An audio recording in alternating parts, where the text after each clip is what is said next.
It is a little bizarre, Tursi, I'm not going to lie, because a lot of people, when they leave Hofstra or they graduate and leave fraternity, it's just kind of it's like, oh, that part of my life is over, right? I'm going to go on, do something else. The fraternity to me was always the men in the fraternity, the brothers, right? The friendships I made that I keep. All the rest of the stuff is kind of like, yeah, well, I'll go back for an event when we're all in our 50s, and we go and have a reunion. But like, I want to go and see my friends, right? I want to go and see the guys. Yeah. But you, the opposite. You leave, you come back, and you stay.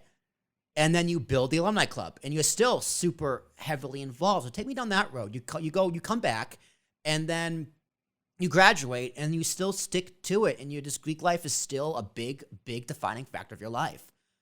Yeah. Again, when I was an undergrad, I didn't enjoy it a whole lot because of the stuff that I said I left, et cetera, et cetera. But I mean, when I was chancellor / president from my senior year, I went to the grand chapter meeting for national. And that's where I knew what I didn't know alumni clubs were a thing. And that's when I saw alumni clubs, and I was like, oh, there's like a significant thing going on here. And so I talked to some of them, and these chapters are some of them get money for their house. Some of them get money for their dues. Some of them just get money from alumni clubs. Some of them just can have alumni come to events. And I was like, well, all these things are great. Why don't we have one? I mean, we're one of the oldest ongoing chapters for TEP in general. We're the oldest one at Hofstra. I was like, well, how do we not have this by now? We've been around, I mean, go all the back from what we came from SAS. We've been going there since 1940s. So I was like, all right, you know what? And again, leaving and having a lot of people not like me in the chapter, I felt a need to show them that I'm back, and I'm back for good, and I'm like trying to help the chapter. So that was also a big thing. I mean, I had one fraternity brother, I won't name names, that said I was the worst thing to ever come from this fraternity, and I was going to destroy the fraternity. And so I made it a point to show them wrong. And here I am, keeping going. And also, as you said, you were in the fraternity, you were with 15 plus guys, and you loved them. And I was like, all right, what other guys do we have? And some of my best friends in the fraternity are now guys that graduated in 1980 something. Like, they've been around for 40 years. Like, Boo Boo is a great guy. Tommy Murray is a great guy. Dave Matos is a founding father. He's a great guy. Like, and I think he was the first pledge master. So like, I mean, I'm meeting all these guys that were legends when we were in the chapter, and now I'm putting like name to the face, and it's pretty cool to see. And again, a lot of these guys are really well established in their life, and I learn a ton. When I'm not good at finances at all. Anytime a finance discussion comes up, I sit back and I let them talk. And I've learned a whole lot of stuff. From the national perspective, same thing. We have an accountant that is a huge accountant for drag queens. So he's been very like on the front lines of what's happening in Tennessee and stuff like that. And then we have people that were in Congress, people that are in Congress. It's really a whole big span of people that we have. So for me, after I started doing it, I was like, oh yeah, alumni have a lot more connections than I thought originally. So yeah, that's kind of why I kept doing it. It's also another reason you join a fraternity, right? To get connections to the alumni if they're involved, which for me was something I learned through pledging. And then as I got into TEP, I was like, oh, some of our alumni don't really do shit. And some of our alumni just are very successful. They're not involved in fraternity. Then other alumni really want to be. Yeah. Which is what the alumni club. Yeah, the alumni club, a lot of good guys. I love Boo Boo. Boo Boo's a great guy. Like, I remember I love him. It was when I was undergrad, I missed 10-10-10, obviously, because I was in high school. But we did another one my first semester, that semester I crossed after. So my junior year. We did one. You guys did a reunion. It was a semester before you pledged. We did a 10-10-10 thing.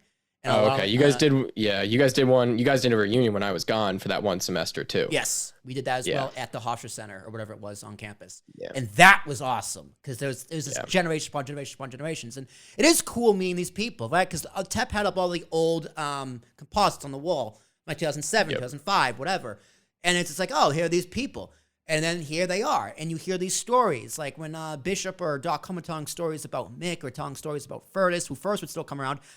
Me and Furtis still talk. And, Furtis wasn't in a fraternity with me, but I called Furtis not too long ago. We had like an hour conversation about WrestleMania. Like, it was just, is this the people you meet from the alumni? Schrute and I were really close for a while.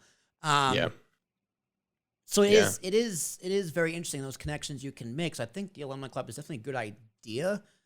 But we're struggling to get the younger generation. We have a lot of guys from the 80s. We have a few guys from the 90s. Yeah. And I'm starting to get the people around Ferdy, Charlie. Yeah, we got you. I used to have Nash, but Nash dropped. So we're struggling with, like, I'm trying to get more of the 2000s to now. It's a hard sell. I'm not gonna lie, Matt. It's a hard sell. Oh, it's absolutely a hard sell. It's very tough for me to sell. Especially when we say that we don't have a relationship with the undergrads anymore. I mean, then people are like, well, why do I need to do this? So it's a hard sell, but if you think about it in the long run, when we all want to get together, what better way to get together than have an alumni club already that has all the connections to do that? And the funding. I mean, and the funding. I mean, it makes sense. And the alumni club makes sense. You guys gave a very generous donation to Ambiguous Podcast Solutions, which of course, thank you, by the way. Yeah. And it's a great idea on paper. I'll definitely give you that. It's a great idea on paper. It's a great group of guys. Just a few meetings I've been in. It's just, I knew them. I remember them from the reunions, and of course, Boo Boo's a legend. So you're never gonna forget a man like Boo Boo. So I guess what's the end goal? What do you guys want from the club? Well, we've changed. I mean, originally when I started the club, I thought we would be mostly for ourselves, joining nationals, which was at the time about 60% of our funds, and then for ourselves, and then helping the undergrads a little bit. And then when I got people together, they're like, oh, we want to help the undergrads. So we put 60% of our funds for the undergrads specifically. And then recently, meaning November, December, we've decided to part ways with the undergrads because the undergrads said they don't want anything to do with us. So now we are really, like, I think our motto is alumni for alumni. So we want to help alumni with issues that they might be having. Again, with Ambiguous Podcast Solutions, like, you guys are trying to do a business created by 2 or 3 alumni. And it's like, what better place to help out than alumni that are trying to create a business? And plus, we have all the funds to do it now that they haven't been used. And so we're trying to do that, trying to help alumni and trying to get reunions together. We really want to get people in person. So we have a road trip to Nashville coming up in June. And then we used to do like happy hours online during COVID. So we're bringing that back a little bit too.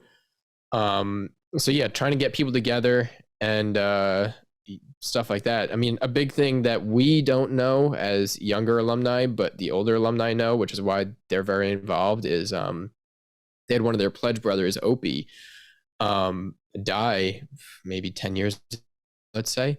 And so they said that was the first time in 30 years that they saw each other was at a funeral for one of their pledge brothers. And they were like, that was heartbreaking to be like, wow, all this time we could have been in contact, but we weren't.